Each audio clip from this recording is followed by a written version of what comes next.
हंसेंगे लोग, कहेंगे कि फाइनल ईयर में आके छोड़ दिया। सिर्फ एक मौका और दीजिए सर, प्लीज एक मौका दीजिए।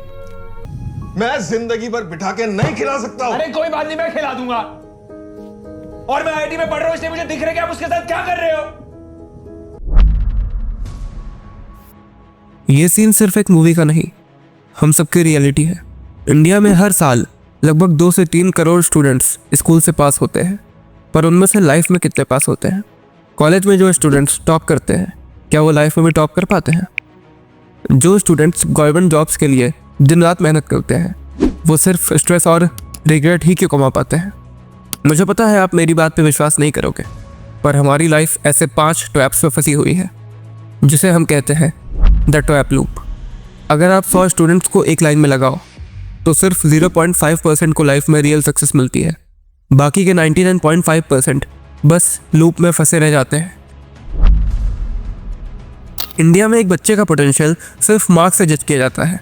अच्छा है या बुरा, लाइफ में कुछ करेगा या नहीं, अच्छी नौकरी मिलेगी या नहीं, या फिर अच्छी शादी होगी या नहीं। पर आप सिर्फ मार्क्स के बेस पे एक बच्चे का पोटेंशियल कैसे जज कर सकते हो? सोचो एक 14 साल का स्टूडेंट अमन, जो रोज़ के 6 घंटे स्कूल, 2 घंटे कोचिंग, 4 घंटे होमवर्क पढ़ाई, 8 घंटे की नींद और जो 4 घंटे बचते हैं उनमें फ़ोन, टीवी, इन सब में स्पेंड करता है। तो क्या उसने इस डेली के रूटीन में कुछ सीखा?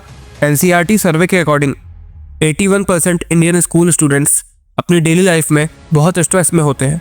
WHO के रिपोर्ट्स के मुताबिक 15 से 19 एज ग्रुप में डिप्रेशन सबसे तेज़ी से बढ़ने वाली प्रॉब्लम है, और ये इसलिए होता है क्योंकि हम बच्चों को समझना नहीं, बस रट्टा मारना सिखाते हैं। पेरेंट्स और टीचर्स नॉलेज के बेनिफिट्स नहीं, मार्क्स का बेनिफिट बताते हैं। तो सिलेबस तो याद हो जाता है, पर coding, finance, communication, emotional skills, इसका तो नाम सुन के ही वो डर जाता है।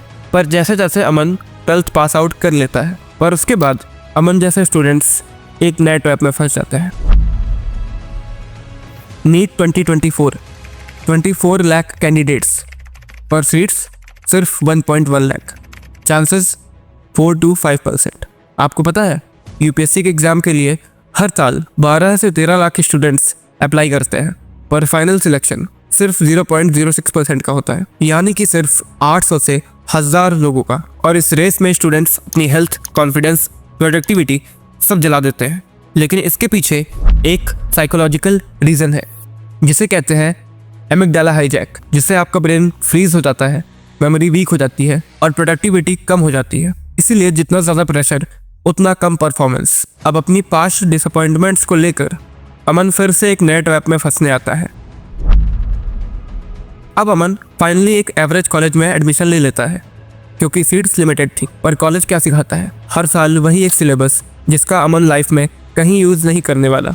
0 प्रैक्टिकल नॉलेज, 0 स्किल्स। कुछ रिपोर्ट्स के मुताबिक इंडिया में स्टूडेंट्स डिग्री लेकर पास तो हो जाते हैं, बट उनके पास रियल लाइफ एम्प्लॉयबल स्किल्स ही नहीं होते। कॉलेजेस का फोकस सिर्फ अटेंडेंस पे होता है, इम्प्रूवमेंट पर नहीं। और स्टूडेंट्स का फोकस वो तो आपको खुद ही पता होगा। इंस्पेक्शन रिपोर्ट के हिसाब से कैंपसेस में बुलिंग, ग्रुपिज्म और हरासमेंट के केसेस में 32% का शॉकिंग इंक्रीज देखा गया है। और इंडिया में 44.5% ग्रेजुएट्स अनएम्प्लॉयड हैं। इंजीनियरिंग ग्रेजुएट्स में से 80% कोडिंग जॉब्स के लायक ही नहीं है। तो कॉलेज डिग्री बस एक पेपर बन चुकी है। तो अब जैसे तैसे अमन के पास डिग्री तो आ गई, पर स्किल्स नहीं आए। लेकिन अमन बिल्कुल टेंशन फ्री था, क्योंकि उसको लग रहा था कि ग्रेजुएट होने के बाद तो लाइफ सेट है, बट रियलिटी कुछ और ही थी। CMIE 2025 रिपोर्ट्स के मुताबिक इंडिया में 4 करोड़ से भी ज़्यादा लोग अनएम्प्लॉयड हैं, and youth unemployment rate is 40 to 45%। पर अब क्या करेगा अमन?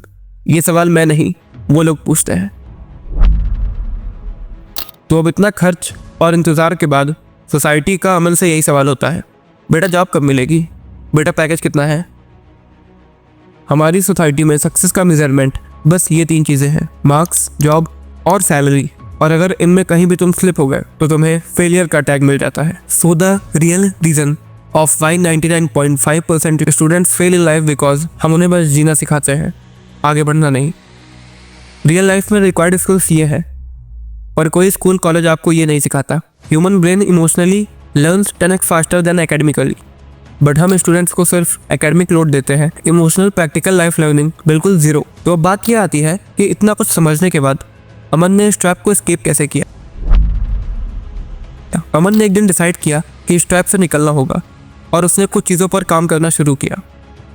और आज 6 मंथ्स के हार्डवर्क, कंसिस्टेंसी और कुछ कर देने की चाहत की वजह से अमन जॉब भी करता है, साइड में बिजनेस भी, और लाइफ में एक क्लियर डायरेक्शन में है। माना सिस्टम परफेक्ट नहीं है, पर इसका मतलब ये भी नहीं कि सारी गलती सिस्टम की ही है। न जॉब करना गलत है, न गवर्नमेंट जॉब प्रिपरेशन गलत है। सबसे बड़ा रीज़न हो तो आप, क्योंकि अगर आप सच में खुद को बदलना चाहते हो, अपनी लाइफ स्टाइल बदलना चाहते हो, तो याद रखना, you don't fail because you are not capable, you fail because you are lazy. इसीलिए खुद पर काम करो, अपने स्किल्स पर काम करो और खुद के लिए सही डायरेक्शन चूज करो, ना कि दूसरों के हिसाब से। क्योंकि किसी का कुछ बनना या ना बनना उसके मार्क्स नहीं, उसकी कंसिस्टेंसी, उसका हार्डवर्क और उसकी डेस्टिनी, और वो खुद डिसाइड करता है। तो अगर तुम स्टूडेंट हो, पेरेंट हो या टीचर हो, तो इस वीडियो को शेयर करो हर उस इंसान तक जिसकी लाइफ एक प्रेशर कुकर जैसी हो गई है। अपने थॉट्स कमेंट में ज़रूर बताना। वीडियो वैल्यूएबल लगी हो तो लाइक करना और ऐसे ही वीडियोस के लिए चैनल को सब्सक्राइब करो।